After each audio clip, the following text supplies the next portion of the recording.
గోవా అనగానే తెలియని వైబ్ మనందరి చుట్టూ చేరిపోతుంది. ఆ పేరు వింటేనే ఎక్కడా లేని ఉత్సాహం వచ్చేస్తుంది. కానీ ఈసారి క్రిస్మస్ న్యూ ఇయర్కు గోవాని టూరిస్టులు పెద్దగా పట్టించుకోలేదు. ఈ సీజన్లో కిటకిటలాడిపోయే గోవాలో అస్సలు సందడే కనిపించలేదు. బీచ్లు ఖాళీ, రోడ్లు ఖాళీ, హోటళ్ళు అయితే మరీ ఖాళీ, మొత్తంగా గోవానే ఖాళీగా కనిపించింది. అసలు గోవాకి ఏమైంది? టూరిజం ఒక్కసారిగా ఎందుకు పడిపోయింది?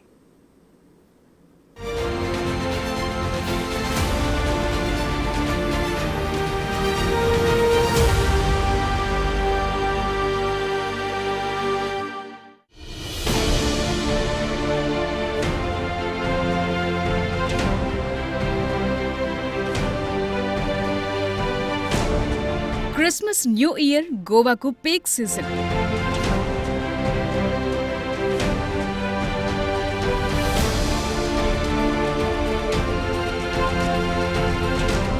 మరి ఈసారి ఆ వైబ్ ఏమైపోయింది?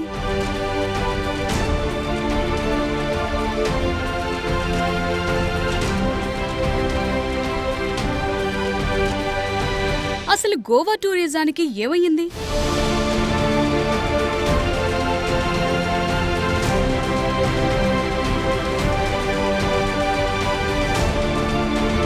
ఇండియాలోనే హాటెస్ట్ టూరిస్ట్ డెస్టినేషన్ ఏదైనా ఉందంటే అదొక గోవా మాత్రమే.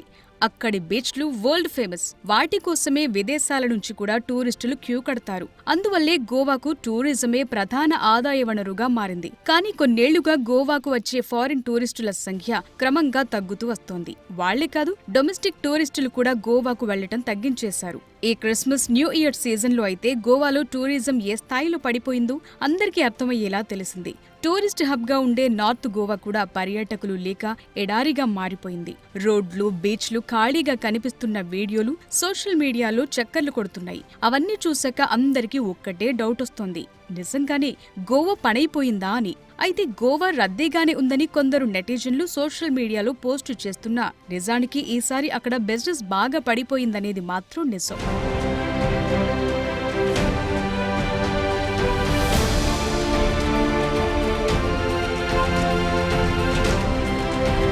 ఇండియన్ టూరిస్టులే కాదు, గోవాకు వెళ్లే ఫారిన్ టూరిస్టులు కూడా బాగా తగ్గిపోయారు. ఇయర్ అండ్ గిరాకీని సొమ్ము చేసుకునేందుకు అక్కడి హోటళ్లు రేట్లను పెంచేస్తున్నాయి. ఫ్లైట్ సర్వీసులు కూడా ఛార్జీలను పెంచేస్తున్నాయి. రెస్టారెంట్లలో ఫుడ్ కూడా కాస్ట్లీ అయిపోయింది. వీటన్నింటికీ మించి టూరిస్టులను గోవాకు రాకుండా చేస్తోంది శ్రీలంక, వియత్నాం, థాయిలాండ్ దేశాలనే చర్చ కూడా వినిపిస్తోంది. ముఖ్యంగా గోవాలోని టాక్సీ మాఫియా టూరిస్టులు తగ్గిపోయేందుకు మేజర్ రీజన్ గా కనిపిస్తోంది.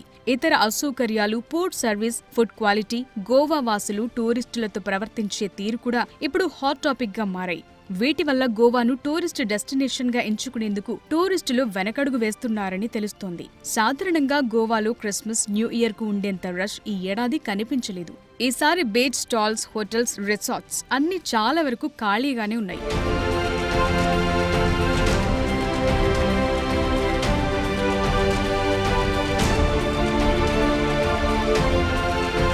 ముఖ్యంగా టాక్సీ డ్రైవర్లే గోవా టూరిజం దెబ్బతినటానికి ప్రధాన కారణంగా చెప్తున్నారు. అక్కడ ఓలా, ఊబర్ లాంటి యాప్స్ ని local taxi drivers union block చేసేసింది. దాంతో టాక్సీ రేట్లు బాగా పెంచేశారు. టూరిస్టులు వాళ్లు డిమాండ్ చేసినంత ఇచ్చేయాల్సిందే. బేరాల్లాంటివేవీ ఉండవు. ఎఫెక్టివ్ పబ్లిక్ ట్రాన్స్పోర్టేషన్, మిగతా ట్రాన్స్పోర్ట్ ఆప్షన్స్ ఏవీ లేకపోవడంతో గోవా టాక్సీ మాఫియా ట్రాప్ కి టూరిస్టులు చిక్కక తప్పట్లేదు. గతంలో కొందరు టాక్సీ డ్రైవర్లు ఫారిన్ టూరిస్టుల పట్ల దురుసుగా ప్రవర్తించడం, బెదిరించడం, ఇబ్బంది పెట్టడం లాంటి ఘటనలున్నాయి. వాటి వల్ల గోవా టూరిజం ఇమేజ్ బాగా దెబ్బతింది.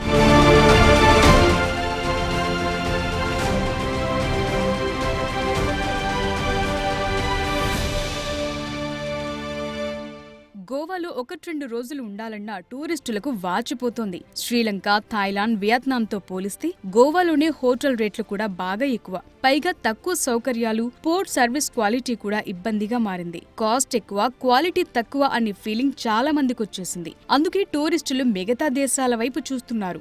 గోవాతో పోలిస్తే అక్కడ హోటల్స్, రిసార్ట్స్ కూడా చాలా తక్కువే చార్జ్ చేస్తున్నాయి. గోవాలో ఓ స్టార్ హోటల్లో ఒక్క రాత్రికి 8,000కు పైగా చార్జ్ చేస్తుంటే వియత్నాం, థాయిలాండ్ దేశాల్లో 3,000 లోపే ఉంటుంది. పైగా అన్ని రకాల సౌకర్యాలు కల్పిస్తారు. శ్రీలంకలో పూల్ క్లబ్ లో ఇద్దరికి 7,000 మాత్రమే. అందులోనే snacks, wine, drinks, food, bed అన్నీ ఉంటాయి. అదే గోవాలో ఓ విల్లాలో 4 రోజులుంటే ఛార్జెస్ 1,00,000 దాటిపోతుంది. దాంతో పోలిస్తే అంతే ఖర్చుతో ఓ చిన్న ఫ్యామిలీ శ్రీలంక, వియత్నాం, థాయిలాండ్ దేశాల్ని చుట్టి రావచ్చు. పైగా అక్కడ ఫుడ్ కూడా ఎంతో క్వాలిటీగా, హైజీన్ గా ఉంటుంది. అందువల్ల ఇక్కడ గోవాలో ఖర్చు చేసే డబ్బులేవో విదేశాల్లో ఖర్చు చేస్తే గోవాని మించిన అనుభూతి పొందొచ్చనే లెక్కలున్నాయి.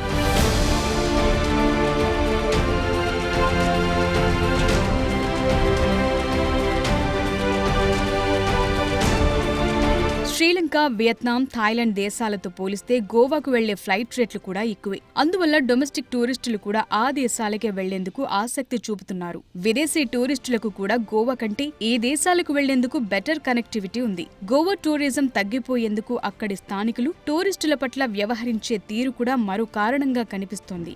వాళ్లకు టూరిస్టులను ఎలా రిసీవ్ చేసుకోవాలి, వాళ్లతో ఎలా మెలగాలి అనే విషయాల్ని అస్సలు పట్టించుకోరు. టూరిస్టులను స్వాగతించే స్వభావం వాళ్ల దగ్గర లేదు. అదే వియత్నాం, థాయిలాండ్ దేశాల్లో అక్కడి వాళ్లు టూరిస్టులను దేవుళ్లలా చూస్తారు. దానివల్లే ఇక్కడ తగ్గి అక్కడ టూరిజం పెరుగుతోందనే చర్చ ఉంది.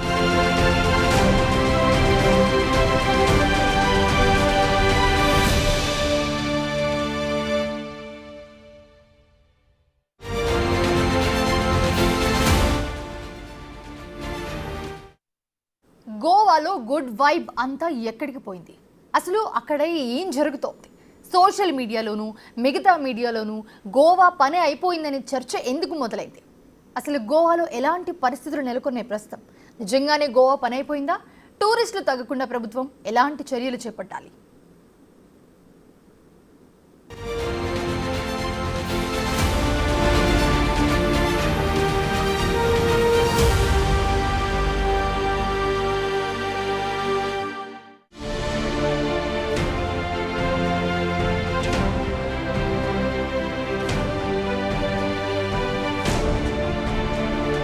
పంతొమ్మిది 1970లో గోవా టూరిజం జర్నీ మొదలైంది.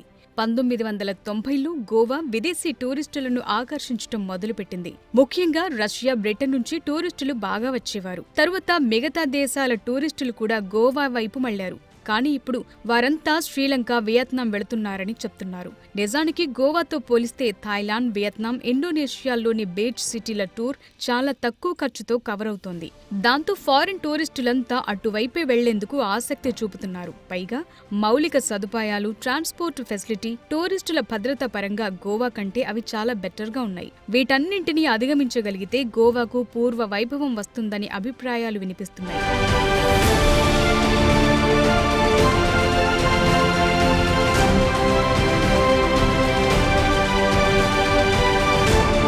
వాస్తవానికి గోవా ఎకనమీకి టూరిజమే వెన్నెముక లాంటిది. ఆ రాష్ట్ర జీడీపీలో గోవా టూరిజమే 17% ఉంటుంది. పర్యాటక రంగం వల్లే 35% మందికి ఉపాధి దొరుకుతుంది. ఎక్కువ అభివృద్ధి, భారీ స్థాయిలో టూరిస్టులు రావడంతో గోవా ప్రపంచంలోనే ఓ ట్రావెల్ డెస్టినేషన్ గా ఎదిగింది. కానీ కొన్నేళ్లుగా గోవాకు వచ్చే విదేశీ టూరిస్టుల సంఖ్య కూడా బాగా పడిపోయింది. 2019లో 9.4 లక్షల మంది ఫారిన్ టూరిస్టులు వస్తే 2023కొచ్చేసరికి 4 లక్షలకు పడిపోయింది. 2024కి అది మరింత దిగజారింది. మొత్తంగా 60% పైగా విదేశీ టూరిస్టులు తగ్గిపోయారు. అంతేకాదు డొమెస్టిక్ టూరిస్టులు కూడా వియత్నాం, థాయిలాండ్, శ్రీలంకకు వెళ్లేందుకు ఆసక్తి చూపుతున్నారు. టాక్సీ మాఫియాతో పాటు ఇతర ఛార్జీలన్నీ విపరీతంగా పెంచేయటం వల్లే టూరిస్టులు తగ్గిపోయారనే చర్చ నడుస్తోంది. గోవా ప్రభుత్వమంతా బాగానే ఉందని చెప్తున్నా అక్కడున్న వ్యాపారులు, హోటల్స్ నిర్వాహకులు మాత్రం బిజినెస్ బాగా తగ్గిందని అంటున్నారు. ఈ సీజన్లోనే హోటల్స్, బీచ్ షాక్స్ బిజినెస్ 25 నుంచి 30% పడిపోయింది.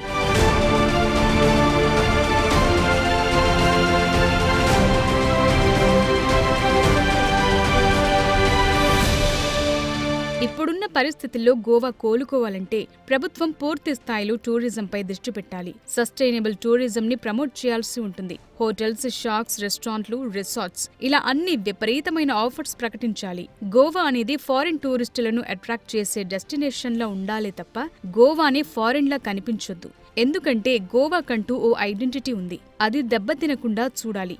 ఫారిన్ టూరిస్టులొచ్చేది గోవా బ్యూటీని ఎంజాయ్ చేసేందుకే గాని అక్కడుండే ఫారిన్ కల్చర్ కోసం కాదనే విషయం గుర్తుంచుకోవాలి.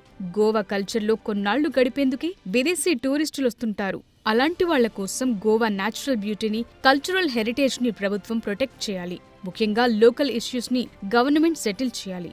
టాక్సీ సర్వీసెస్ ని మెరుగుపరచాలి. టాక్సీ మాఫియాని, వాటి ఫేట్స్ ని కంట్రోల్ చేయాలి.